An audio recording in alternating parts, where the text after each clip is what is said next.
오늘 우리에게 주시는 하나님 아버지의 말씀은 신명기 11장 13절에서 17절 말씀입니다. 신명기 11장 13절에서 17절까지 제가 봉독해 드리겠습니다. 당신들이 오늘 내가 당신들에게 명하는 그의 명령들을 착실히 듣고 주 당신들의 하나님을 사랑하며 온 마음과 정성을 다하여 주님을 섬기면 주님께서 당신들 땅에 가을비와 봄비를 철따라 내려주셔서 당신들이 곡식과 포도주와 기름을 거두게 하실 것이며 들에는 당신들의 가축이 먹을 풀을 자라게 하여 주실 것이며 그리하여 당신들은 배불리 먹고 살 것입니다. 당신들은 유혹을 받고 마음이 변하여 다른 신을 섬기거나 그 신들 앞에서 엎드려 절을 하는 일이 없도록 주의하십시오. 당신들이 다른 신들을 섬기면 주님께서는 당신들에게 진노하셔서 하늘을 닫고 비를 내리지 않으실 것이며 당신들은 밭에서 아무것도 거두지 못할 것입니다. 그렇게 되면 당신들은 주님께서 주신 기름진 땅에서도 순식간에 망할 것입니다. 아멘. 지난 월요일 날 기독교 문화 탐방을 했습니다. 저를 포함해서 7분인가 함께 했는데, 그러니까 그 시대 순교자들을 찾은 거예요. 그러니까 에드워드 6세니까 헨리 8세의 하나밖에 없는 아들, 그 아들 때 이곳에 종교개혁 이후로 기독교로 교회가 되기를 사모했던, 천주교가 아니라 가톨릭이 아니라 이 땅에 오직 믿음으로, 구원은 오직 믿음으로, 오직 성경, 무슨 교황의 말에 권위가 있는 것도 아니고 사제의 권위가 아니라 모든 권위, 모든 것은 성경에 있다. 그 두 가지 그 앞에서 올곧게 그 길을 걸어갔던 그 시대의 순교자, 그들의 발자취를 쭉 이렇게 들러보는 시간이었어요. 기회가 되시면 여러분 모두 함께 했으면 참 좋겠다, 이런 생각을 합니다. 그러니까 다시 한번 우리 신앙을 점검하는 거거든요. 그들이 믿는 예수님은 뭐길래 그 위기 앞에서, 그 무서움 앞에서 조금도 두려움 없이 그 길을 걸어갔을까? 오늘 여기 찬양이죠. 하나님의 은혜. 그 땅을 밟음도. 그러니까 그 땅을 밟는 게 뭐예요? 그냥 뭐 하나님이 복된 땅, 이게 아니잖아요. 십자가의 길, 순교자의 삶이에요. 예수 믿는다는 것은 다른 거 없어요. 그 십자가의 길을 가고요, 순교자의 삶을 살겠다고 각오하는 거예요. 근데 거기에 무슨 건강에 무슨 문제가, 뭐가 그 계기가 되고 재정적인 거, 돈이 있고 없음이 무슨 그게 우리 신앙의 걸림돌이 되겠어요? 대학에 갔느냐 못 갔느냐, 떨어졌느냐 붙었느냐, 좋은 집에 사느냐 안 사느냐, 십자가의 길과 순교자의 삶을 사는 이들에게는 그런 게 아무런 그의 인생을 흔들리는 주제가 될 수 없어요. 그러니까 우리가 많은 세미나를 해요. 뭐 무슨 교실도 많잖아요. 뭐 어머니 교실, 아버지 교실, 삼촌 교실은 없죠. 이게 삼촌 교실, 뭐 이렇게 교실들이 참 많아. 한국 가면 저도 여기 오기 전에 참 세미나 참 많이 다녔어요. 무슨 G12 세미나, 알파 코스, 끊이지가 않아요. 세미나 종류와 내용이요. 이쯤 되면 뭐 그 전부터 전도 폭발도 있었고요. 뭐 이렇게 막 해가지고, 근데 결국은 뭐예요? 예수님. 아버지 교실이든 어머니 교실이든 G12든 뭐든 중심은 예수님이에요. 내 안에 예수님을 모이면요, 부부 세미나가 아니어도 돼요. 내 안에 예수님으로 가득 차면요, 그 남편이 그냥 사랑스러운 거예요. 무슨 세미나 가서 남편의 마음이 막 그런 마음이죠. 내 남편이 아버지 교실 가서 마음이 바뀌어지기를. 아니요, 그렇게 생각하는 그 사람이 예수로 바뀌면 돼요. 아버지 교실 안 가도. 근데 우리는요, 무슨 어떤 방법을 찾아. 뭐 어머니 교실 가면 내 부인이 바뀌겠지? 거기서는 바뀌어요. 저도 예전에 무슨 뜨레스디안가 옷 다 해가지고 막 섬기고 막 어서 오세요 하면서 딱 섬기고, 그때는 또 형제님 자매님 하면서 그 세미나 끝나면 끝이야. 그게 아니라 내 안에 예수로 그냥 젖어 있으면요, 남편이, 아내가, 자식이, 그 형제 자매가 바뀌어지는 거예요. 그러니까 그 안에서 섞이는 거예요. 그렇지 않으면 예수님의 제자 안에서 어떻게 그 사람들이 섞여요? 정치 색깔이 너무 다르고요, 성격이 너무 다르고요. 그런 사람들이 근데 어떻게 그들이 하나가 돼서 그 폭발력을 내요? 예수로 하는. 그걸 그 땅을 밟음도, 그러니까 그 어려운 고통과 공격이 있는데도 그 땅을 그냥 밟을 수 있는 것, 십자가의 길과 순교자의 삶을 살 수 있는 것은 바로 그 안에 하나님의 은혜죠. 즉 주님의 은혜에 가득한 그 삶. 바로 그 헨리 8세의 아들 그 에드워드 6세 때의 그 신앙의 여정을 갔던 사람들은 바로 그건 거예요. 예수로 가득 찬 사람, 죽음이 두렵지 않은 삶. 예수 믿는다는 것은 예수로 가득 차는 삶이에요. 그래서 예수님이 보는 게 내가 보는 게 돼야 되고, 예수님이 가치 있게 느끼는 걸 내가 가치 있게 느껴야 되고, 예수님이 걸어가신 그 길을 내가 걷는 거고. 많은 사람들은 출세의 자리, 높은 자리, 부유한 삶을 추구한다면 주님은 더 내려가셔. 그냥 어디 자리까지? 죽음의 자리까지. 그러니까 끝까지 자기를 공격하고 십자가에 매달린 그 왼수 같은 이들을 위해서도 뭐라고 그러세요? 저들이 자기가 하는 일을 모릅니다. 중보기도 하시는 거예요. 거기까지. 지금 이 신명기는요, 너희들이 새 땅에 가서 어떻게 살아야 되나, 이 말씀을 하시는 거예요. 주님으로 가득 찬 삶을 살라 이거예요.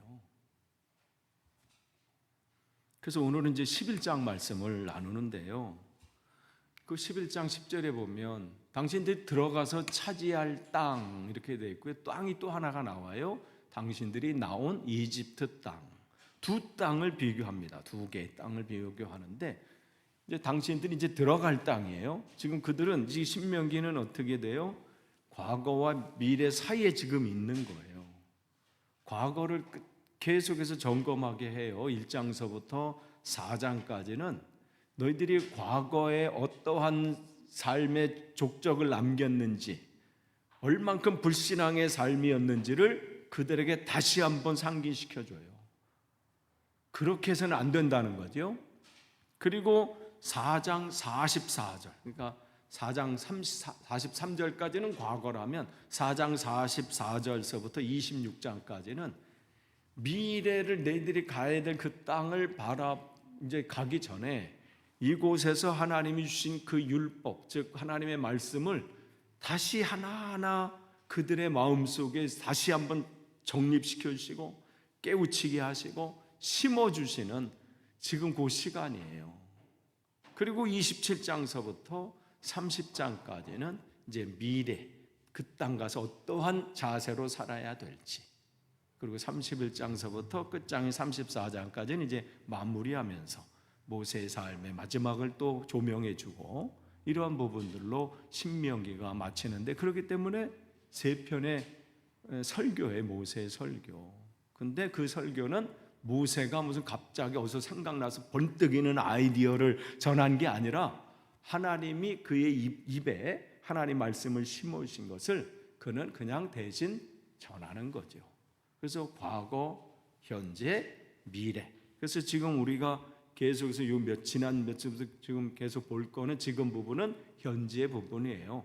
그래서 지금 그들은 과거 들어갈 땅, 이제 미래, 그리고 나온 땅이 있어요. 그 사이에서 너희들은 어떠한 지금 모습으로 서 있어야 되는가? 과거로 다시 돌아갈 것이냐? 과거에 했던 그 삶으로 돌아갈 거냐? 아니면 이 결단을 가지고 미래로 전진할 것인가? 이걸 계속해서 여기 있는 이스라엘 백성뿐만 아니라 우리에게도 도전하시는 말씀이에요.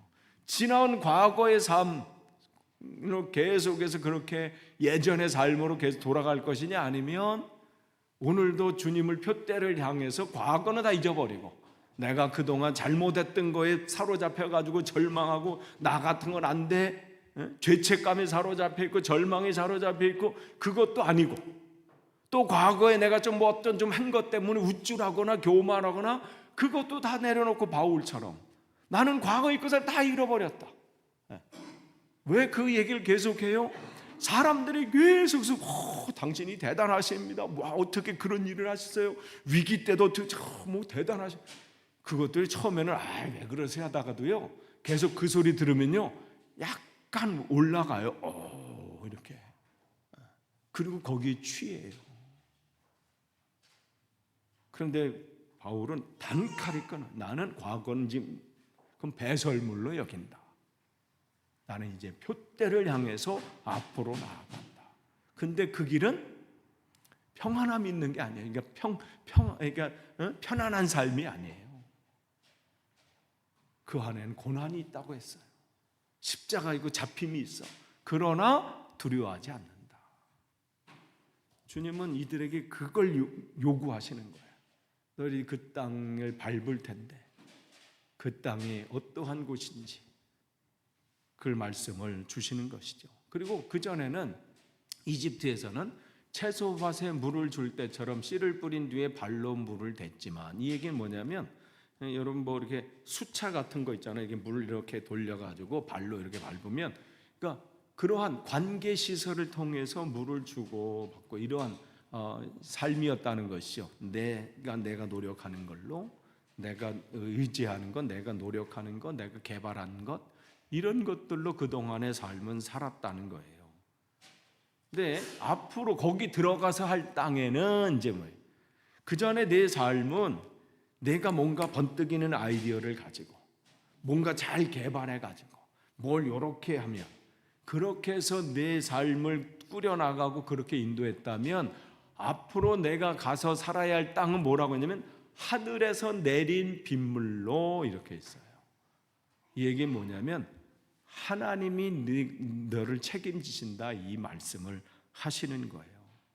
내가 과거의 삶은 내가 계획하고 목적하고 내가 뭔가 번뜩이는 아이디어를 했다면, 이제 앞으로의 삶은 주님을 바라보라, 이 말씀을 하고 계신 겁니다.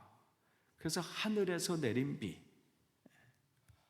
그러니까 애국과는 다른 거예요. 삶의 방향이 다르고요, 방식이 다르고 모양이 다른 거예요. 그때 살았던 그 방식을 계속해서 고집하면서 가면요 어떻게 해요? 하나님의 은혜를 맛보지 못해요. 살아가긴 살아갈 수 있어요. 왜? 자기 노력한 만큼 되니까. 열심히 하면 되긴 해요. 그러나 하나님이 주시는 참 은혜, 참 기쁨, 참 평안은 그와는 상관이 없게 되는 것이죠. 그러니까 지금 두 부분을 계속해서 말씀하시는 거예요. 어디 네가 주목할 거냐? 애굽 땅에서 네가 살았던 그 방식을 사모하면서 그걸 고집하면서 살 거냐? 아니면 미래의 나를 의지하면서 하나님의 방식으로 살아갈 거냐? 이걸 계속해서 오늘을 사는 우리에게도 도전하시는 거예요. 어제 삶이 아니라 하나님, 주님, 이젠 새로운 주님의 삶으로 한 단계 더 나아가겠습니다. 그러니까 하늘에서 내린 비를 의존한다는 것은 뭐예요? 하나님을 의지하는 거예요. 그건 하나님이 주시는 거니까. 내 노력으로 비를 되는 게 아니잖아요. 이들이 이 당시에 가나안 땅에 들어가기 하늘에서 내린 비는 그들이 뭐 할 수 있는 부분이 없어요. 전적으로 하나님의 은혜인 것이죠. 그러니까 주님께서 그 땅을 뭐라고 또 설명하시냐면 12절 같이 읽겠습니다. 시작. 주 당신들의 하나님이 몸소 돌보시는 땅이고 주 당신들의 하나님의 눈길이 해마다 정초부터 섣달 금음날까지 늘 보살펴 주시는 땅입니다. 이 부분은 이 개혁 개정 읽으면 조금 더 우리가 있어요. 여기 뭐라고 하냐면 내 하나님 여호와께서 돌보아 주시는 땅이라 연초부터 연말까지 내 하나님의 여호와의 눈이 항상 그 위에 있느니라. 여호와의 눈이 항상 그 위에 있다. 그럼 그 땅은 어떤 땅이에요? 그럼 왜 하나님이 이런 눈으로 거기를 보시는 거예요? 그 땅이 중요해서가 아니에요. 그 땅에서 하나님을 의지하고 사모하는 그 하나님의 백성을 바라보시는 거예요. 하나님의 백성은 앞으로 우리가 살아가는 매일매일의 그 땅 있잖아요. 매일매일 우리의 삶의 지경들, 그 땅은 하나님을 의지함으로 하나님이 보살펴주고 하나님의 시선이 집중되는 땅이라는 거예요. 그러니까 여러분은 혼자가 아니에요. 나는 도와주는 사람도 없고 나는 어떤 거 들으시는 하나님 섭섭하셔. 계속해서 말씀하시잖아요. 그 젖먹이는 어떻게 그 어미가 그 젖먹이를 잊을 수 있겠느냐? 그런데 그렇달지라도 나는 내 이름을 너를 잊지 않는다. 내 이름을 내 손바닥에 새기셨다. 그 땅은 우리가 밟는 매일매일의 그 땅, 즉 내가 매일매일 살아가는 그 하루하루는 그곳에 주님이 몸소 돌보시는 땅입니다. 여러분 혼자 애쓰고 개척하고 몸부림치는 땅이 아니에요. 그곳에 몸소 돌보시는 하나님, 눈길이 시작부터 연초부터 연말까지 그곳은 주님의 시선이 고정되어 있는 곳이라는 거예요. 그러니까 여러분의 삶은 하나님의 시선이 고정된 삶입니다. 그러한 인생입니다. 그러면 어떻게 이런 하나님의 은혜를 부어주시는 것을 우리가 누릴 수 있을까요? 14절부터 13절에 보면 당신들이 오늘 내가 당신들에게 명하는 그 명령들을 착실히 듣고, 이 명령, 여러분이 성경에서 계속 말씀드려요. 명령, 규례, 규칙, 법도, 율법, 그러면 똑같이 하나님의 마음, 하나님의 뜻, 그냥 하나님이에요. 그러니까 하나님의 말씀들을 잘 듣는다는 것은 그냥 귀로 듣는 게 아니에요. 그 말씀이 내 삶에 살이 되고 뼈가 되도록. 우리가 뭔가를 먹는다는 것은 뭔가를 하기 위해서 먹는 거지 심심해서 먹는 건 아니잖아요. 그 말씀으로 내 삶의 양식을 삼아서 그 삶대로 살아가는 것이고, 주 당신들이 하나님을 사랑하며 온 마음과 정성을 다하여 주님을 섬기면, 그러니까 신명기 6장의 그 쉐마의 말씀을 다시 계속해서 반복하셔요. 하나님 사랑이에요. 하나님 사랑. 그럼 하나님의 은혜가 임한다는 거예요. 그러니까 하나님에게는 전제가 있어요. 다른 거 없이 하나님을 사랑해라. 내 안에 하나님으로 가득 채우라. 그럴 때 그 삶의 풍성함이 있다는 것이죠. 그러니까 신앙의 선조들은, 아까 에드워드 그 6세 때 이 순교자들은 다른 거 없었어요. 그냥 예수로 그 안에 가득 찬 삶. 그래서 그 땅을 밟는데 두려움이 없는 것이었어요. 그러면 어떤 일들이 일어나요? 주님께서 당신들 땅에 가을비와 봄비를 철따라 주신다. 개역성경에는 가을비, 그래서 이른비라 그래요. 그러니까 거기는 이제 9월부터 이제 그 절기는 9월부터 시작이 되니까 거기를 이제 우리 이 세번역에서는 가을비, 그러니까 그냥 우리식으로 가을 생각하시면 안 되고 연초라 이렇게 생각하시면 돼요. 그러니까 이른비, 가을비와 봄비, 늦은비, 이거를 주신다. 그러니까 그때에 맞게 하나님이 그것을 부어주신 은혜가 있다는 거예요.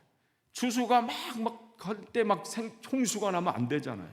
딱 그때 맞게 하나님이 채워주신다는 거예요. 어떤 사람에게 하나님의 말씀으로 그의 삶의 목적을 삼고 그의 삶으로 하나님을 사랑하는 삶을 사는 사람에게, 그게 13절의 말씀이에요. 그렇게 되면 당신들이 곡식과 포도주와 기름을 거두게 하실 것이며, 어떤 사람에게는 그 비가 그 농작물을 망치게 하는 요소가 될 수 있는데 하나님은 그것을 통해서 거두게 하신다. 그리고 들에는 당신들의 가축이 먹을 풀을 자라게 하여 주실 것이고 그리하여 당신들은 배불리 먹고 살 것입니다. 하나님의 은혜가 그들에게 임하는데 그들의 시작은 바로 하나님의 말씀이라는 거예요. 그런데 16절에 그런데 여기에요. 당신들은 유혹을 받고 마음이 변하여 다른 신들을 섬기거나 그 신들 앞에 엎드려 절을 하는 일이 없도록 주의하십시오. 그랬어요. 주의하십시오. 시선을 다른 데로 고정하는, 자기의 욕망과 욕심과 자기가 목적하는 것에 빼앗기면, 시선을 빼앗기는 순간 어떻게 해요? 무너지기 시작한다는 거예요. 여기서 다른 신이에요. 다른 신. 근데 우리 성경을 읽을 때, 또 설교를 읽을 때는 주님 그렇습니다. 내가 다른 신들을 섬기지 않고 내가 하나님만 바라보겠습니다. 근데 그렇게 다짐했던 예후도요, 엘리사, 하나님이 그 아방 이후로 하나님이 세우신 그 예후, 처음에는 진짜 하나님만 시선을 하나님께 고정된 삶이었어요. 그러나 자기에게 힘이 생기고 자리가 주어지고 하니까 어떻게 해요? 시선이 하나님에서 아수르 왕한테 가게 되잖아요. 히스기야 왕은 안 그랬나요? 하나님 의지한다. 막 이사야 선지자의 또 말씀을 통해서도 하나님 의지하겠습니다. 하지만 사네립이, 아수르의 사네립이 쳐들어왔을 때 공격당하자마자 그냥 바로 그 앞에 나가서 왜 그러십니까? 당신이 무엇을 하든 내가 다 하겠습니다. 내가 죄를 지었습니다. 그러니까 그 사네립이 그러면 나에게 조공을 바쳐라. 은 300달란트하고 금 30달란트를 내게 바쳐라. 금 30달란트 정도 되면 금 1톤 정도 되는 거예요. 그러니까 가지고 있는 금은 다 갖고 왔냐? 성전의 벽에 붙어있는 것까지 다 긁어. 그래서 다 바쳤잖아요. 이제 좀 가주세요. 갔어요? 안 갔지. 근데 결국은 그때서야 시선을 이제 돌려. 그 전까지는 어떻게 하면 저 아수르에게 잘 보일까? 그도 그럴 것이 다른 아수르가 그냥 가장 강대국이니까 저기한테 잘 보여야 우리나라가 문제가 없다. 그런데 자기가 할 수 있는 방법이 없으니 그제서 이사야를 찾아가서 하나님 앞에 나아가는 길을 얻게 되잖아요. 그럴 때 하나님께서 한 번에 걸치셔서 18만 5천 명이 하루아침에 사라지게 하는 아수르 사네립의 군사들이, 결국은 그 상황에 있어서 사네립이 본국으로 그냥 쫓기듯 갔다가 결국은 자기 아들들에게 암살을 당하죠. 그러니까 히스기야 왕도 정말 처음에는 평안할 때는 하나님을 바라보고 있으면 하지만 위기가 올 때, 그러니까 위기 때요, 내 믿음이 드러날 수밖에 없어요. 내가 진짜 하나님을 섬기고 있는지, 내 안에 주님으로 가득 찼는지 그 위기 때 보게 되는 것이죠. 그런데 그렇지 않고 시선을 바꾸고 거기에 매몰되면 17절에 주님께서는 당신들에게 진노하셔서 하늘을 닫고 하나님의 은혜의 문을 닫으시겠다는 거예요. 비를 내리지도 않으실 것이며 당신들은 밭에서 아무것도 거두지 못할 것입니다. 밭이라고 하는 것은 기대하는 바가 있는 거예요. 우리가 밭에서 이렇게 아내가 우리 뒷밭에 그 가든에 쪽파를 막 심었었거든요. 어마어마하게 났어. 그냥 쫙. 그래서 오늘 파전을 먹었어. 비도 때마침 그때 비가 왔어. 이야, 뭔가 심을 때는 뭐 기대감이 있잖아요. 이문지 집사님도 우리 집에서 뭐 요만한 거 하나, 그러니까 깻잎을 집에 본인 집에서 요만한 것을 갖고 왔다가 우리 집에 있는 요만한 화분에 담아서 막 감격적인, 큰 화분으로 이제 이거 분갈이 한 거니까 그걸 키우겠다는 그 눈빛을, 뭐 어마어마하게 깻잎 나올 것 같아요. 그 눈빛만 봤을 때는. 우리가 뭔가 심을 때는 기대감이 있잖아요. 기대하고 심어요. 밭이라고 하는 것은 기대감이에요. 근데 어떻게 그 기대감을 하나님은 아무것도 거두지 못하게 한다. 사람이 기대감이 사라지는 것만큼 힘든 삶은 없어요. 왜 힘들어요? 소망이 없을 때 힘들어요. 기대하는 바가 무너질 때 힘든 것이죠. 그러면 그 땅이 아무리 기름진 땅이어도 어떻게 하나님이 막으시기 때문에 순식간에 망한다 이러시는 거예요. 세상이 문제가 아니라는 거예요. 요즘 왜 경기가 이래? 요즘 왜 삶이 왜 이렇게 경제적인 게 이게 문제가 아니라는 거예요. 누구 앞에서는? 하나님 앞에서는. 기름진 땅일지라도 어떻게 해요? 하나님이 그 손을 막으시면 그 밭은 아무것도 거두지 못한다. 수고를 안 해서가 아니에요. 하나님의 은혜가 그 자리에 사라졌기 때문에 그런 것이죠. 그렇기 때문에 새로운 땅, 과거 이집트 땅이 아니에요. 새로운 땅에 들어가는 이들은 그들의 성공과 실패는 다른 데 있지 않아요. 하나님의 말씀을 믿느냐 믿지 않느냐, 여기에 그들의 삶에 성패가 있어요. 그렇기 때문에 그들에게 해야 될 일들이 있습니다. 18절에서 20절 우리 같이 읽겠습니다. 시작. 그러므로 당신들은 내가 한 이 말을 마음에 간직하고 골수에 새겨두고 또 그것을 손에 메어 표로 삼고 이마에 붙어 기호로 삼으십시오. 또 이 말을 당신 자녀에게 가르치며 당신들이 집에 앉아 있을 때나 길을 갈 때나 누워 있을 때나 일어나 있을 때나 언제든지 가르치십시오. 당신들의 집 문설주와 대문에도 써서 붙이십시오. 신명기 6장 말씀을 다시 반복하는 거죠. 정말 중요하기 때문에 그래요. 말씀을 가지고 계속해서 말씀을 사랑하고 그 안에 자기로 그냥 푹 잠기게 하고 그거 갖고는 안 된다는, 가르쳐야 된다는 거예요. 자녀들에게. 오늘 어느 분이 그래서 우리 아이가 학교에서 작년에도 그랬는데 올해도 그 모스크를 탐방을 한대요. 학교 거기서 그거 안 되면 그 가서 혹시 잘못될 거 없어요. 저도 초등학교 때 절로 많이 소풍 갔어요. 거기 갔다고 소문 이러지 않았어요. 왜 그래요? 부모님이 예수님이 계속 말씀해 주셨기 때문에 그 아이에게 더 예수님을 알려주시고, 그것 때문에 막 하지 마세요. 하나님이 그를 보호하고 있습니다. 그 이겨내는 자가 되죠. 그럼 우리가 오늘 갈 때마다 두려워하지 마십시오, 여러분. 하나님이 그곳에 계시거든요.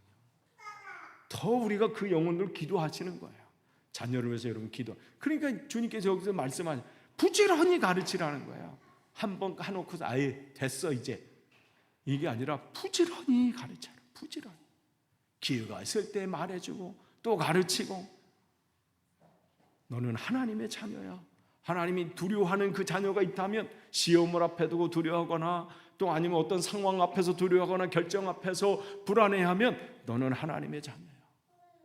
어떤 결정을 해서 네가 가든 하나님께서 그 길에서 열어주시게 하실 것이고, 혹 무너진다 할지라도 하나님 너 다시 일으키실 거야. 그걸 계속해서 가르치는 거예요.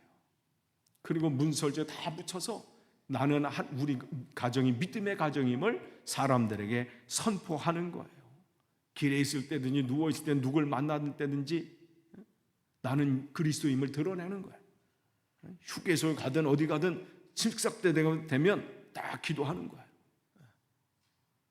속으로 주님 마시지 하고 드시지 마시고 딱 그래서 주님 간구하는, 드러내는 거예요. 내가 그리스도임을 드러내는 거예요.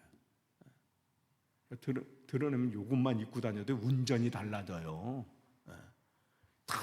이렇게 운전할 때 비켜주고 이 옷 때문에 어느 순간 보잖아요.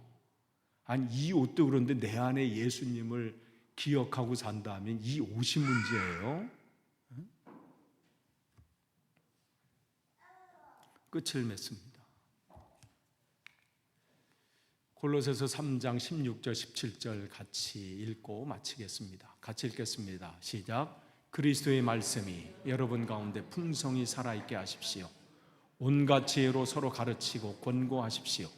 감사한 마음으로 시와 찬미와 신령한 노래로 여러분의 하나님께 마음을 다하여 찬양하십시오.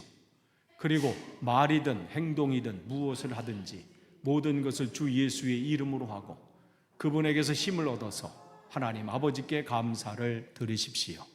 기도하겠습니다. 하나님 감사합니다. 주님의 은혜 안에 온전히 거하기를 원합니다. 매일매일에 주님께서 우리에게 허락하신 그 땅을 밟을 때 두려워하지 않게 하시고 그것에 시선을 고정하고 계신 주님을 생각하며 의지하며 흔들림이 없이 주어진 사명 잘 감당하도록 우리를 붙잡아 주시고 우리 교회를 붙잡아 주옵소서. 예수님의 이름으로 기도합니다. 아멘.